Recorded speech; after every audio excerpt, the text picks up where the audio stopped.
I like that we get to rock. At my age, there's a place for everyone. There's an activity to be involved in for every age. I love all the friends it has for my son. I love my church family. I love the spirit of the church, and I love the generosity of the church.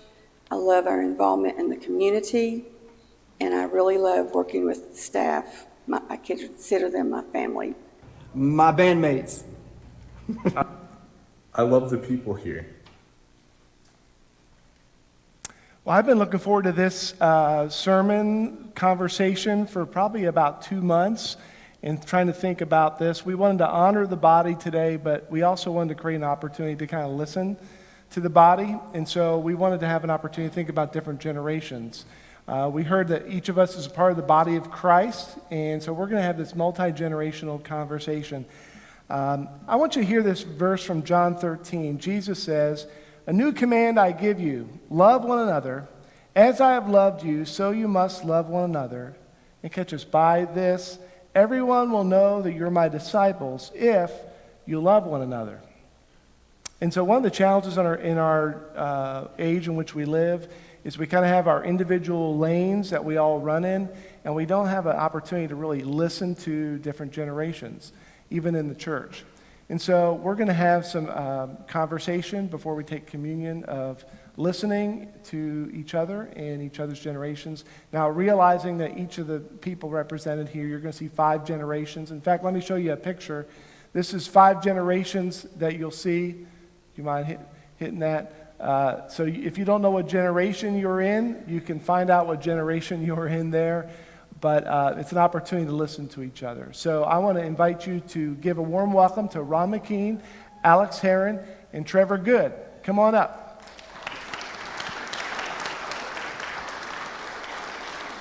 Audrey's got yours. Thank you.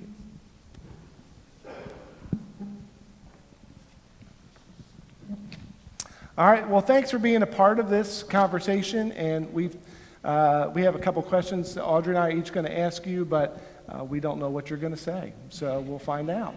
So why don't you introduce yourself to everybody. Not everybody will know you, just so everybody knows a little bit about you, maybe how long you've been at Central, and then maybe something that you love about Central. So, Ron, why don't you start? How about that? Okay, well, thank you. Good morning, everybody. First of all, I'm at this end is where the older people sit. Excuse me? I am 79 years old. I have been a member of Central Church for a bit over 25 years. I have a birthday coming up in March in case any of you would like to give gifts. I'll be 80 years old. It's a milestone I didn't think I'd ever reach. I guess the question next is, why do I love Central Church? Yeah. Okay, well, there's a lot of reasons. I love Central Church, and you're all sitting out there. The people of this church have been my family for a long time. I lost my wife 3 years ago, and as those of you have experienced this, you know you're lost for a little while, but my family stepped up. They took me in, they loved me, and I love them. One of the things in prison ministry, we would always ask the prisoners, we say, who is the church? And they would scream back at us, we are the church, and you are the church. And that's why I love Central Church. Thanks, Ron. That's excellent. Alex? Hi, everybody. My name's Alex. We've been at Central for 3 years. I was born and raised in Washington State. I did not meet my husband until I was almost 30. So before that, I spent some time in graduate school. I've worked in Alaska, California, Washington, Nevada, New York, Texas, and now we live in Tennessee. We didn't have kids until I was in my 30s. We have 3 now.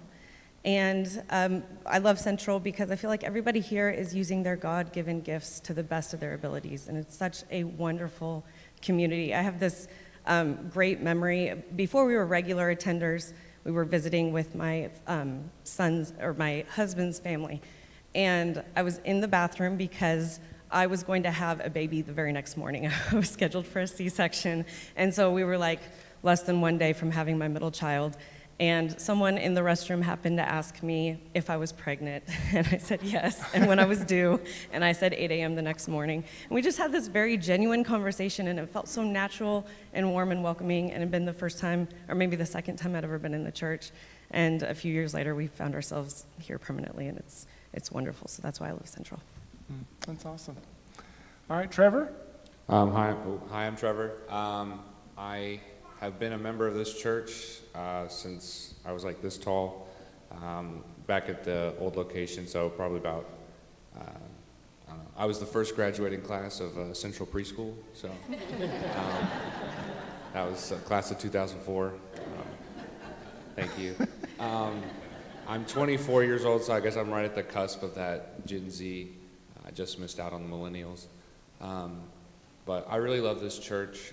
I have a full-time job working at the airport, but I do work here part-time as the director of Young Adult Ministries, and so, I do really love this church. They've talked both about, how lovely these people are, and, I've been here for the majority of the life that I can remember, and just the people have always been so kind and so supportive of everything that I do, and I can just see that there's just so much love for not just the people here, but also outside of these walls as well. Excellent, thank you. Well, I'm not going to tell you my age. You each represent different age demographics. What's something that you want people to know about those in your age group? Starting with me? Yeah. I guess, as a youth, I didn't understand old people very well.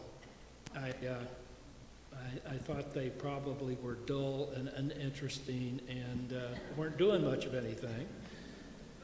But I find as an adult, an older adult, that things really haven't changed. We're still the kid we always were. Our minds are much younger than our bodies. And I would like for you all to know that we still laugh, we still cry, we still love, just like we did when we were Trevor's age. And I'm going to fall off this stool. I should have worn jeans or something that might stick to the stool. But anyway, my message is to you, we're all the same, whether we're 18 years old or we're 80 years old, and we love the same things and we care about the same things, so we ought to spend more time together. So I think for me, it's that life is really layered right now, and it's really busy. So we're experiencing new challenges with our family. We're in the middle of our careers. We may be experiencing some letting go of dreams that we thought we had, kind of goals that we thought we would see that aren't going to be fulfilled. We may be getting news from the doctor's office for us or our parents, kind of first-time caregivers. Friends that I know have been diagnosed with things or maybe going through divorce or, kindergartners and chemo. So just brand new experiences that we didn't see coming that are blindsiding us. Plus, peanut butter stuck in my hair in the morning with 5, 6, and 7-year-old. And just the day to day goes on as these bigger pictures are coming up that we have to deal with. I think for, the younger side, it's kind of, at my age, my friends, some of them are, wrapping up college, some of them didn't go to college, so, I have friends who are, going to a lot of weddings. I'm seeing a lot of my friends that I know are having, they're having their second child, and I'm like, what? And so it's just like there's so many, in my age group, there's so many different phases of life. There's people that are starting, like my friends that I graduated high school with, some are in grad school, some joined the military, some are, working in the corporate world, some are just, doing what other things. And so there's just so many different, phases as people are kind of starting to, as you were kind of talking about, kind of that bigger picture. So we're just kind of just getting started of painting that picture and just kind of carving your own path. So it's just kind of, it's an exciting time, but it's also very scary because it's just like, there's so much out there. I hope go ahead. Your 5-year goal probably won't work out. Just Bummer. Good thing I don't have one. No, I'm just kidding. I hope you're hearing. I hope you're hearing so that as you think about, as you're thinking about not just you're representing in a sense your age demographic or your generation. At the same time, you don't speak for all of your generation, but you're just kind of sharing things. And I hope that we can hear those. One of the questions we had was, and this is a tough question. What would you say is a top need of somebody in your kind of age demographic? And how do you think the church can better minister to each other better to your age demographic, if that makes sense? So why don't we switch it up just to mix things up? All right. How about you go first? I get to double dip. So I think a big challenge for at least that I see for my generation is just, it's really hard to take a break. We're always plugged in. So even if, you go, away on vacation to the beach or whatever, you still have your phone. I'm up here right now, I have it in my pocket. And, no matter what time of day it is, where I am in the world, I'm connected to literally everyone else on the planet every second of the day, 24/7. And it honestly can be kind of overwhelming.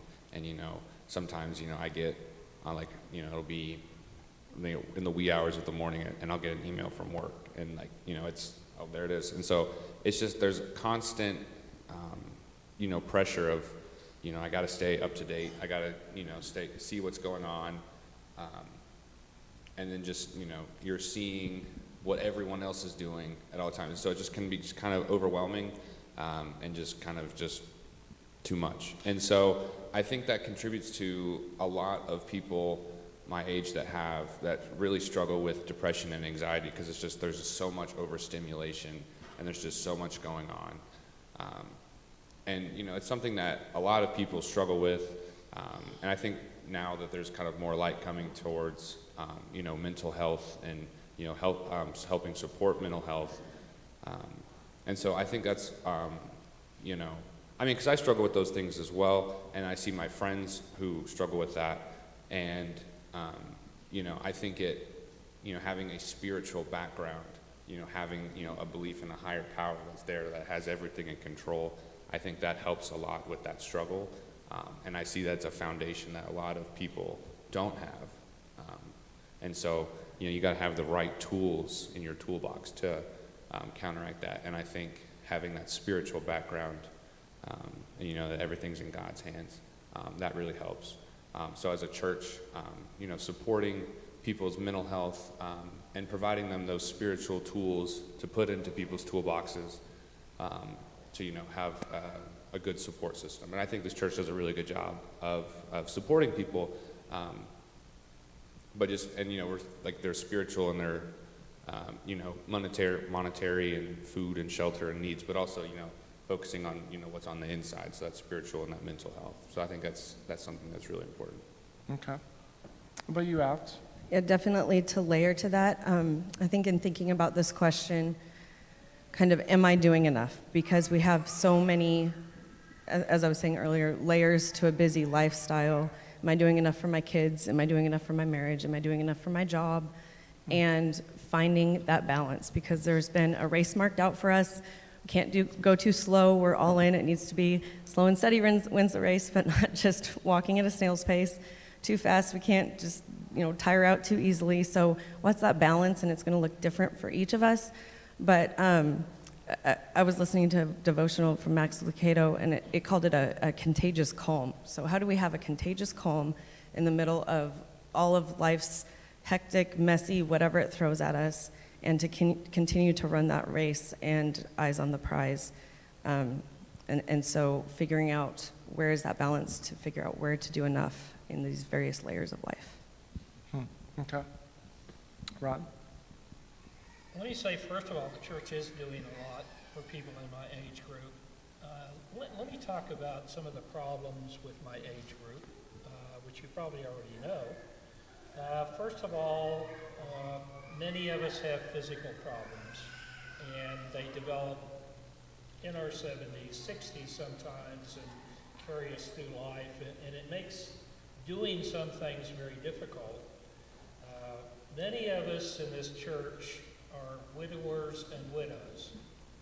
Our specific problem is that maybe we're not social enough. Maybe we don't have enough contact with other people. There's a lot of loneliness, but then again, there's a lot of things we do together as older people in this church.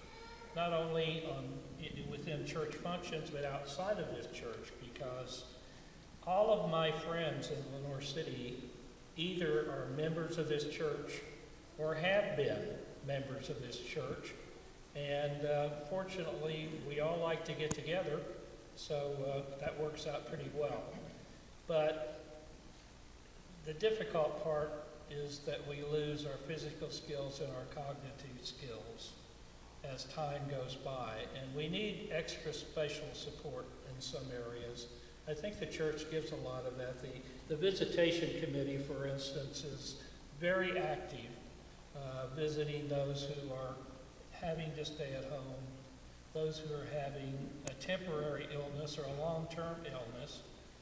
I think maybe the thing that we could do a little bit more is that we could have an all-church function. Sometimes we do this. We're getting ready to do it Wednesday. And we've done it some in the past, and I think it's really good, not only for the young and the older folks to be together and do things together, but for the two services we have. Because many of you have no idea who I am, and I've been at the church 25 years, and I have no idea who you are, because unless I served on a committee or a small group or Sunday school class, we probably don't know each other. And it's wonderful people in this church, and I think what we can do is get together more as a whole church and socialize as a whole church. In our scripture, we heard that we are all parts of one body. What is something each one of your age groups has to contribute to our society today? Sometimes one age group is valued over another, but we all have something to contribute. What would that be? We'll really mix it up this time. Alex, let's start with you. Okay. So as Trevor talked about mental health, it got me thinking that I do feel like my generation is in a spot to be talking more about that, and growing up there was definitely a stigma around it. But now I feel like there's more transparency. We're talking about it. There's more advocates out there. Even just reading materials, it's like chicken noodle soup for the soul 4.0, not even 2.0 out there now. So I feel like my generation can offer up more insights to what we've been through and help younger generations come along behind us talking through these things and catching them earlier, because it is something that they're struggling with, and technology is not necessarily helping that.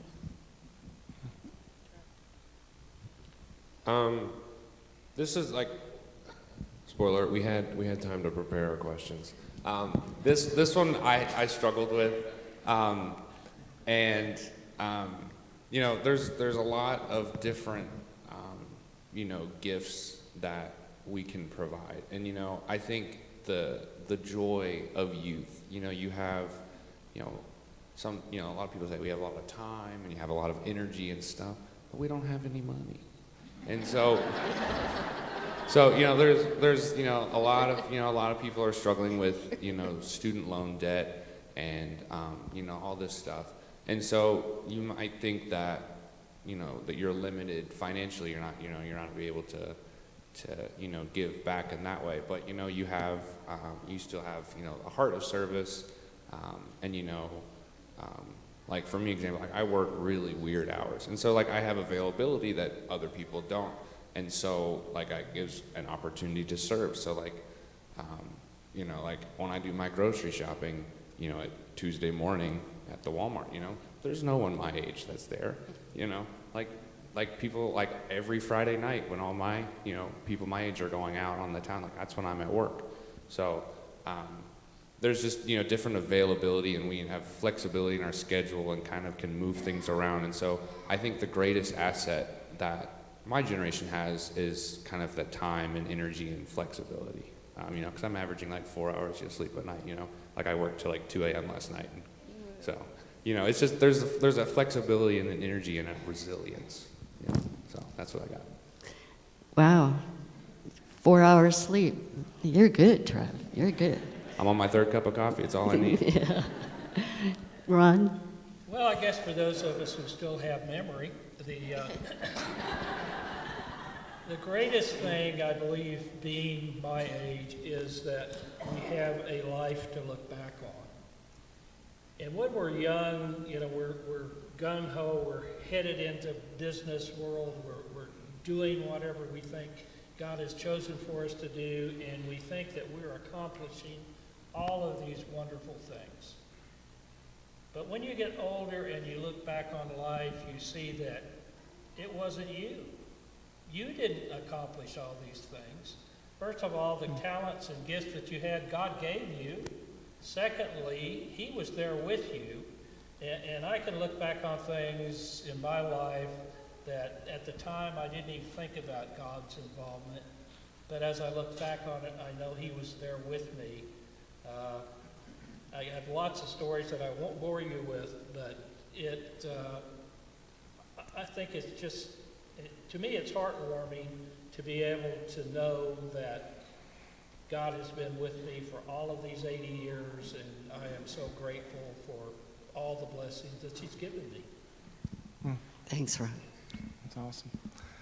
I want to share one final story before I dismiss you. I was probably a little younger than Alex when I was probably in my early 30s, and I remember something that impacted me in that I was at an event, and I was very frustrated with my older generation, the people who are above me, because a lot of times they would like to hold on to power and control.